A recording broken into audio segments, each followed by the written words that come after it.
This podcast was produced as a part of the project supported under Public Diplomacy 2020, New Dimension, being co-financed by the Ministry of Foreign Affairs of the Republic of Poland. The publication expresses the views of the authors exclusively and does not represent the official position of the Ministry of Foreign Affairs of the Republic of Poland. What I want to tell you today, it's roughly two examples of, let's say, two cluster of projects concerning specific areas. These two are quite comparable because they concern water and sustainable water management and somehow nature value farming phenomenon. And well, both are interesting, but very different, let's say. So let's start with one case, which is like a cluster of project. So these are not single projects, these are not individual projects, but these are projects dealing with a certain area. So the first cluster of project is, somehow focus on Biebrzα Valley. Most probably you know it's the largest Natura 2000 area in Poland. With a sanctuary of birds, migratory and nestling there, widely known around Europe, being claimed at various locations and important bird area. And we have a couple of projects. By the way, one of the very first, I moved too fast, very first live action in Poland concerning habitat management of aquatic warbirds. So what is the whole idea of this project? They aim to preserve habitats, at least on the writing, preserve the habitats and do not compromise the life of the communities. So these are large areas, as you see, bogs, and marshes, wetlands, very valuable in terms of the nature. But the people still need to somehow develop, and this is like sort of a trade-off, sort of a equation, and how we, the main points of these projects are how to compromise or how to forge a certain equitable balance between the lives of the community and protection of nature, and to let these communities live decently, to earn money. So we have these huge areas, and this first project I want to talk about is concerning, aquatic warbler. Aquatic warbler is the small bird. By the way, very interesting one, endangered, on the red list, nestling in the low grass on the wetlands, and it requires to all your image, to all your disbelief, it requires the grass being cut. It requires harvesting. It requires a regular agriculture practice on the area. These lands, it started before you in this area, they've been abandoned. So he abandoned it also. This agriculture practice, they stopped cutting the grass in very, very simple terms. So it means you call for this small bird, and it's very small population because, to your disbelief, one more time or enchantment, the whole global population of aquatic warbler, of this small bird of half of the sparrow, is of a weight of one elephant. So imagine how little birds we have, and most of the habitats are located in Poland and Belarus. At least, the nestling habitats. So the population is conserved, and these are conserved in these two areas, and these are the crucial areas for reproduction of the species. So we have this bird, and the bird is just introduction. So we have, was very good idea. We are back here with this aquatic warbler conservation project. By the way, the project was run by the OTOP, being Polish Association of Bird Conservationists, being a member of Bird International. And this project was quite good because it combined certain elements. And I want to tell you what elements it combines. So we have the bird and protection or conservation of habitats. You know, well, the bird is nestling in a, well, low grass, okay, being cut regularly, at least, okay, twice a year on the wetlands. If it's too large, if the grass goes too high, the bird cannot nest. They cannot, well, lay eggs in the area. So it means pretty simple, the population diminishes. So what was the idea of the LIFE project? LIFE project was, well, pretty simple. To start cutting this grass through the combines, I mean, using the hard techniques. And then, okay, using that biomass for production of pellet. Okay, so the good idea, well, you have two in one box. Okay, so it's like very what we call right now a smart approach. Okay, so we have conservation arguments, which is like cutting the grass to let the birds nestle, and a recreation or conservation of the habitats as such. Okay, so, well, I mean, because we create or recreate a certain conducive condition for the aquatic world. And the pellet was used, okay, locally. There've been some problems because they've been not able really, I mean, to at that time, because it was one of the very first LIFE projects in Poland just after the accession. So something like it started 2004 or 2005 and it ran till 2010. So they got stuck with certain, let's say, obstacles or impediments of the market and absorption. Feature means, okay, at that time, they've been not much of the capacity to use that pellet locally. It improved, means, okay, capacity means, well, I mean, technical capacity, the furnaces which can use pellet, okay, locally. Then they improved, they used the pellet, okay, at the local schools, I mean, to heat all around Biebrzα. Very successful project. We have also, well, some similar strokes, habitat management projects, wetland habitats conservation. Most of these projects are what I call exogenous. They are heterogeneous. They come from, because I told you, I mean, the project was implemented, launched and initiated by the Birds, in fact, Birds International. Most probably these guys from local guys, they didn't know about aquatic warbler at all, and how valuable it is. And well, we have the component of development of tourism, including, I mean, this hydro renaturalization project and stroke habitat management. I mean, it's all about tourism, but there's no much about agriculture. So most of this project, they contain the component of repurchasing of land. So the money from LIFE, from EU major conservation and nature management instrument, are going to for repurchase of land from the local farmers.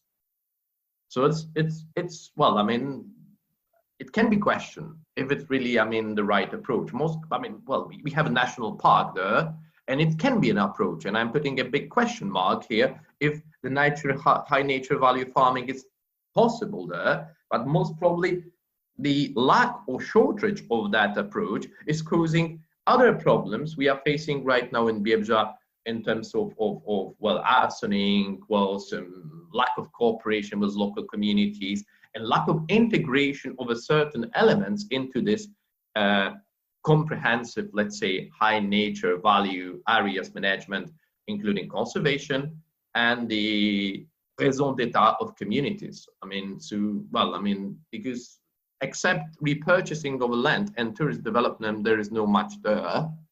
Obviously, it's a sort of dilemma. Well, there is no simple answer how to do it because these areas are depopulated. The nature is of very high value. These are wetlands, so on, so on. But still, okay, for instance, these guys, I mean, this ecological, I mean, these projects are really smart. But they didn't try, for instance, to integrate some elements of, let's say, local cattle breeding on the wetlands, which used to be there. 100 years ago, and to promote, let's say, local food chains of that products. Because, well, I mean, it's absent, completely absent from that perspective. Just tourism and conservation. Oh, well, this is a very good idea, how they promoted this hay cutting stuff and how they conserved it. It's widely known in Poland. It was a huge publicity success of this international bird and auto project in Kebja National Park. They organized, well, international competition in hay cutting on these meadows, on this grassland, which is like, well, populated by aquatic walder. And you see, okay, they are cutting on time the certain lineage, okay, and it's, well, I mean, the idea, well, to organize, well, it's so absurd at the same time and so groundbreaking that, well, I mean, it was a real success. And it's, I mean, a great, let's say, awareness rising springboard or conveyor belt for the larger public to tell the stories about conservation. I mean, this is the great instrument, and the way they devise it, the way they organize it, it's absolutely outstanding. Unfortunately, last 2 years, I don't know why in 2019 they didn't hold it, but still, okay, they planned it for that year, and it was, well, obviously cancelled due to COVID. In fact, well, I don't know, because it's open event. So this is a great idea, I mean, to promote conservation and active measures to conserve the habitats. And these, well, I mean, these grasslands are already cut by most probably, or maybe not that one, but, well, I mean, most of the grassland is cut by the machinery there, and the scheme is, well, working well. But, well, I mean, there is no much of involvement of the local communities and food chains, farmers. Well, there are not many farmers, but still, it's a milk cradle of Poland. I mean, this northwestern area, Podlasie. I mean, yet another example is water.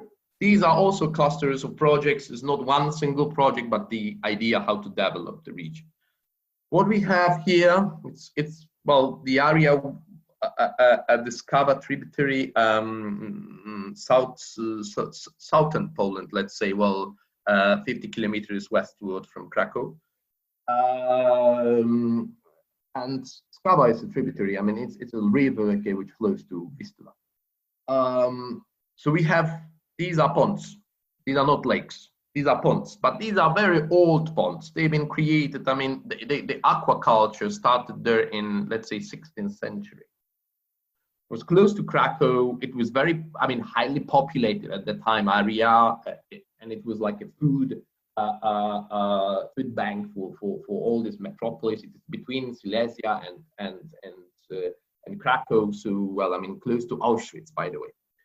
And so what is started the idea here, it's more interesting, more based on the local resources. I mean, how to protect this? The question is the same. Well, conditions are a little bit different because these are not as valuable areas, but still they are also judged EBA, means, okay, important bird areas, and they are covered by Nature 2000. So we have nestling birds, we have migratory birds, and we have ponds, which are productive. Well, I mean, they've been not really productive. Let's say at the time of accession, or at the time even earlier, because they started earlier. It's a good example how local, by the way, I mean, locals here so can bring change to the local area. So the ponds, not really. I mean, it was owned by sort of a state-owned fishing farm, and then they've been privatized, and, well, most of them right now private. And, well, what is so special about this area? We have I put a couple of key points, or let's say, well, for this overview, for that snapshot. Okay, what's so special about it? We have a tangible, I mean, meaningful, real participation of the grassroots stakeholders. Because, I mean, who are the stakeholders? They are mostly inland fishing SMIs. So the fishers who are owning or leasing the ponds both, and they are like, well, 40 fishing farms in this area. It's like a snapshot, it's like a narrow perspective. We have local CSO, and we have a tourist providers. We are, well, in this, let's say, well, scheme, we also have a nature NGOs, and they are cooperating. They are more well, I mean, they are pushing this nature agenda, means how to protect the birds. We go there. We have also very valuable birds there. And, well, we have a tailored local support facility. Well, you know what is fishing local action group? It's supported by the European Maritime Fisher Fund. Okay, so we have local action groups. We have also mixed groups of the rural and fishing modules, and we have a fishing, and this is just a fishing groups. So this is like a mixed one. So the local organization applied for that money, and they got them to support this area. Later on, we'll say what. And we have, well, the good idea how to develop. I mean, more indigenously. I mean, to integrate all these pegs, pivots, and agendas. I mean, how to make it work together. I mean, how to combine this. I mean, to combine what, once again? Nature protection, fishing, inland fishing, well, tourism development, and when combining it, creating additional value. I mean, not just combine, but to have something more than just a combination of these four. So what is the additional value? I will tell you later on. So yeah, we have, well, system of ponds. We have this quite rare bird called, well, I guess it's like sort of a heron, or night heron. Again, it's called Ślepowron in Polish. Pretty rare. So nestling there, and it's one of the very few nestling areas in Poland for that bird. We have a traditional fishing, well, I mean, on the ponds, and high nature value as well, as you see. I mean, it's like well preserved, and the complex, because it's not only about one pond, as you saw, this is a complex, large, extensive complex of ponds. So it looks like that. And well, and what is the additional value? So what they managed to do? At the end, they managed to have, well, tourist development, cultural heritage protection. I mean, this intangible one. I mean, about traditional fishing methods, about well, they created a museum of that fish. The name of the area is Carp Valley, so it's all about carp. And well, and they have like hundreds, by the way, 100. They boast about 100 sorts of breeds of carp in this area, in these ponds. So traditional breeding techniques, fishing techniques with old tools, reconstruction, protection of the nature, biking tourism, nature tourism, and local products. By the way, they created, well, with a short food supply, and they have a geographic indicator for PDO, that designation of origin for Zatorski carp. So, well, and this is like a cluster of things, and they really work together, and it's really productive for the community. So we have like example one, once again, Biebrzα, with a high nature, huge area, largely populated, and well, exogenous scheme to develop an innovative practice and to conserve the habitats. And we have this interesting endogenous one in the south of Poland, well, with a little bit less valuable ecosystem, well, artificial, but still okay, very valuable and protected by but Nature 2000 and so on. So these are two examples. Well, I have no simple answer, which is better. And this is Frank. And I know the limitations. I mean, the red lines in Biebrzα, and the limitation when being close to Krakow, having well supply to local restaurants, because this carp and the fishing region, okay, it's very famous. I mean, they created the short supply and direct sales of these fishes to the restaurants. They created local restaurants. They created, well, culinary route. They have this geographic indicator, everything. Well, by the way, in the northeast, while the Biebrzα is located, they also have a geographic indicator of the local cheeses nearby, but well, they are not pretty integrated into scheme. As I told you, there is no much about the products which are very particular of that. Oh, well, I mean, the products are, but they are not, well, I mean, working together with this nature scheme. It's a sort of an open topic, and there is no simple answer, well, which fits because there is no fit all, I mean, scheme. So that's it, okay? So, and both of them, well, especially the second one, it's a good example how local, well, I mean, how you can use the money, because here, for instance, that one is coming through Swiss contribution, as it's not EU money, but it's due to the fact that Poland is in the EU. It's like an equalization transfer for the underdeveloped countries in the EU, which Swiss is, well, I mean, pouring into the EU, I mean, European economic area, because of the fact it has an access to the European market. Well, the second great example of how to make a project, how to combine fishery group, local GIs, local product, food supply, nature protection, tourism. First one, complex project. Well, I mean, because it's really innovative with this grassland cutting machinery. They created their own machinery to go into this wetlands, to marshes, but I mean, a little bit detached from the community.